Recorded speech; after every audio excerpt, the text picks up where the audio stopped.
Pois eu vou propoñer algunhas cousas, bueno, máis que o próximo convidado que temos hoxe en Lúa Nova, pero, por exemplo, que lles apetecería a vostedes un velero bergantín polos mares de Holanda, como se foran vostedes unha especie de corsario negro. Que lles parecería un velero bergantín do século pasado, pero perfectamente acondicionado, con vídeo, con unhas habitacións confortables? Vostedes terían que traballar nas tareas propias como se foran mariñeiros.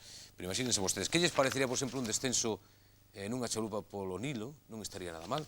Ou marchar, por exemplo, a Perú e Bolivia e coñecer as selvas amazónicas. Non pensen vostedes que isto é moi caro, senón ímolo comprobar. Este tipo de viaxes orixinais que organiza unha axencia de viaxe que leva por nome Años Luz.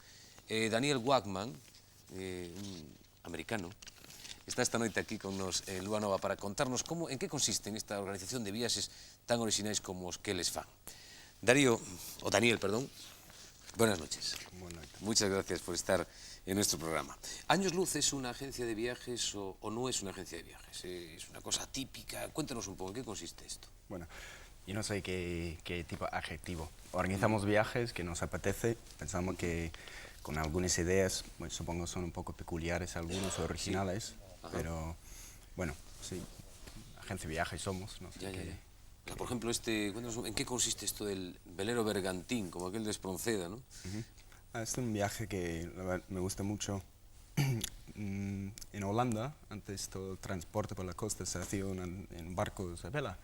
Y del siglo pasado, y últimamente hay gente ha ido cogiendo este barco, rescatando, barcos, por ejemplo? Sí, rescatando, condicionándolos, y entonces nosotros cogemos los barcos en el verano, hacemos un circuito por la costa del mar del norte de Holanda. Entonces un viaje que intentamos plantear, pues tiene un poco de actividad de navegación, pero también lo otro aliciente, Holanda es un país que a mí me gusta mucho dentro de los países del norte de Europa, por su ambiente y tal. Lo curioso es que decía que vais preparados incluso con vídeos, con habitaciones muy confortables, y en los vídeos pues lleváis nada más y nada menos que películas como Motín a bordo, Tiburón, El hundimiento del Titanic, que es lo más reconfortante, ¿no? Es para ir enseñándole a los pasajeros.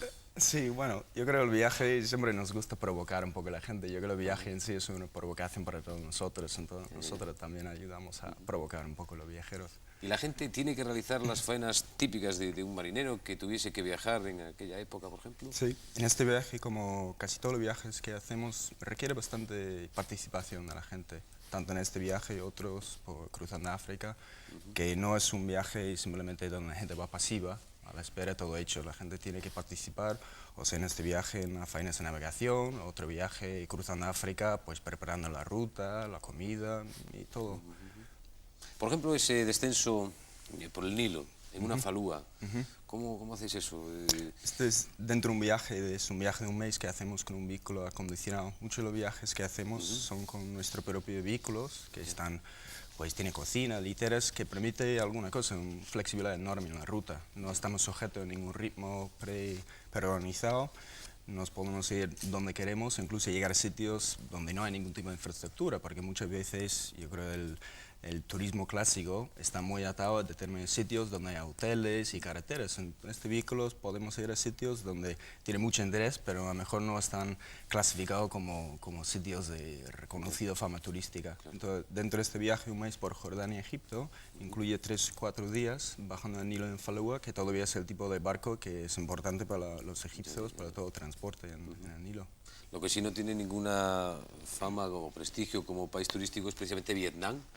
Y es un sitio en el que vosotros también incidís ahí. Lleváis a la gente a Vietnam. ¿Qué es lo que se puede ver allí? Pues la verdad, Vietnam yo creo que es un país muy interesante. El problema es que es muy desconocido, porque con 40 años de guerra, Claro. Después de los últimos 10 años... Pues, ¿qué se puede ver allí? A lo mejor recuerdos de esa desgracia, tal vez.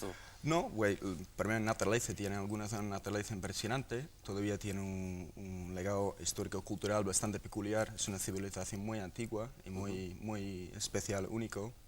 Yo creo que muchas veces desde aquí vemos todo Asia lo mismo, claro. y no distinguimos, ¿no? Entonces es un poco triste, pero la verdad es una cultura muy especial.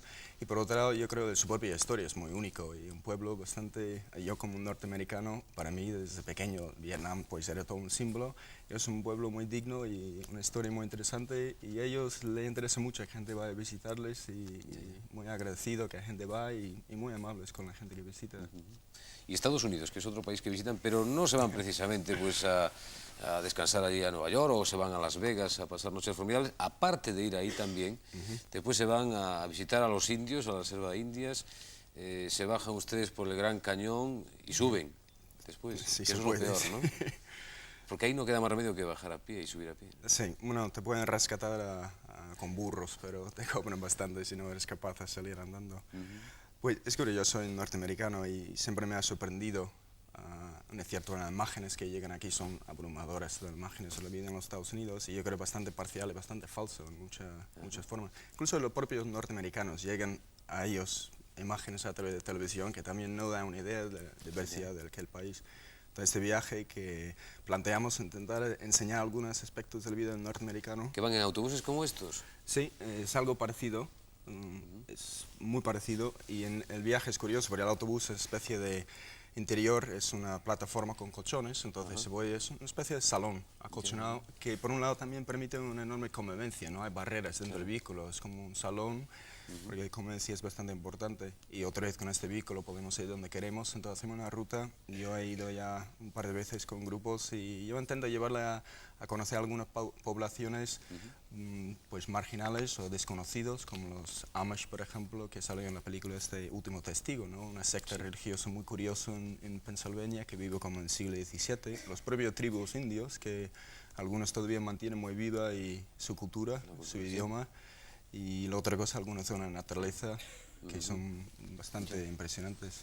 Bueno, seguiríamos viajando con Daniel Wachman, por supuesto que sí, pero vamos a hablar de ese tema que no tiene nada de poesía, pero sí de mucho de prosa, que es el dinero. ¿Cuánto cuestan estos viajes? ¿Esto realmente es caro o es una forma de viajar asequible a muchos bolsillos? Bueno, cualquier viaje que ya implica un vuelo cruzando el Atlántico, ya hay un mínimo ya de dinero. Pero vamos a empezar por ese bergantín de los mares de Holanda, por ejemplo, que ahí no hay que... Este viaje es de 14 días, que incluye navegación, hoteles y transporte, sale por 58.000 pesetas. 58. Que yo creo hoy día para viajar por Europa está bien. Es que nosotros no solamente organizamos viajes para grupos, también hacemos mucho ayudando a gente a viajar por su cuenta. Y yo creo en muchos casos tiene muchas ventajas, porque tú puedes tu propio ritmo, puedes hacer lo que quieras, y muchas veces también puede ser más económico. Claro. Pero por otro lado, algunas veces hemos visto como el viaje a Holanda, cogiendo un barco para un grupo de 20 personas, o este viaje en los Estados Unidos con un autobús para 20 personas, también pues implica que alguna gasto como transporte o alojamientos pues se reduce bastante. Entonces el viaje a los Estados Unidos pues sale 200.000 pesetas para estar un mes con el vuelo. Entonces, somos conscientes que para mucha gente es una cantidad de dinero bastante poco posible, por eso intentamos hacer algunos otros viajes más modestos. Y están ustedes intentando en este momento prepararse un trineo para ir a la Antártida, llevar gente organizada ya a la Antártida. Bueno, hemos puesto un poco como fantasía en nuestro folleto, porque siempre nos ha fascinado mucho la cuestión de la fantasía en el viaje. La gente está motivada por muchos mitos, mucha fantasía, que nos gusta, nos parece buena. A veces un poco malo, porque la gente entonces va con ideas un poco equivocadas sobre lo que van a encontrar, pero nos gusta potenciar un poco la fantasía. Entonces hemos puesto ese como proyecto para el futuro lejano, aunque sí el año pasado ayudamos a un grupo de gente a preparar un viaje a Groenlandia, por ejemplo, cruzando Groenlandia, aparte en trineo, esquí de fondo, etc. Pero en Antártida todavía es un poco más complicado. Es más complicado, ¿no? Me imagino que el acondicionamiento de ese trineo tendría que ser, si el bergantín lleva hasta vídeo y todas estas cosas, ¿cómo sería el trineo, no? Con el frío que uno debe pasar por allá. Supongo que les habrán ocurrido multitud de anécdotas a ustedes en este tipo de viajes, porque la gente que va es normalmente gente joven, o también hay gente... Sí, bueno, hemos tenido... ¿Cuál es la media de edad? Entre 25 y 35 años, 25 35. Pero hemos tenido algún viajero de 70, 80 años. ¿Ah, sí? Y, sí, es curioso. ¿Y qué viaje se ha hecho ese individuo?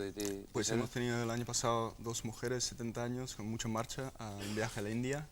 Hemos tenido hace 2 años un señor de 60 y pico años cruzando los Estados Unidos, que al principio él estaba un poco nervioso porque quería saber si iba en carro gitano, un poco la idea, pero al final se enrollaba muy bien. Entonces, sí. Yo creo que alguien con muchos años que se apunta a un tipo de viaje así es normalmente una persona un poco especial. Sí. ¿Y proyectos que le hayan ido a presentar a ustedes? Porque decían que yo, por ejemplo, voy a su agencia de viajes y le planteo un proyecto de viaje que a mí se me ha ocurrido, ustedes pues me ayudan a elaborarlo también y a recorrer ese camino que yo quiero dar. ¿Les han planteado alguna historia a ustedes que ha superado incluso su propia fantasía o no? Pues sí, hace poco vino un grupo de personas que son dueños de Cadillacs, coches Cadillacs, coleccionistas de los coches americanos, Sí. eso, y quería hacer una especie de rally cruzando África con los Cadillacs, y quería ver si podemos hacer la organización, pero calculando el precio de gasolina era un poco fuera de realidad, pero un proyecto curioso. Daniel Wagman, muchísimas gracias por estar esta noche con nosotros y que tenga muchos éxitos en esta organización, además de cara ahora al verano, que ahí están. ¿Hay muchas agencias como las suyas o Sí, realmente abundan poco en España todavía, no? Pues en Estado español todavía pocos, 6 o 7. Claro, son muy En pocas, Europa, ¿no? en los Estados Unidos, cada vez más. La gente cuando viaja quiere un viaje así, pues más artesanal, más participativa, a destinos un poco más rebuscados. Y aquí poco a poco la gente está animando. Entonces seremos 5 o 6 organizaciones preparando este tipo de viaje. Pois ya lo saben, os nosos queridos telespectadores que non teñan aínda preparadas ese período vacacional, xa saben que homes como Daniel e outros máis por España dente, pois organizan este tipo de viaxes tan sumamente orixinais que a verdade debe de ser moi interesante facer un deles. Así que o que se anime xa sabe. Gracias, Daniel. E ata outro día. Gracias.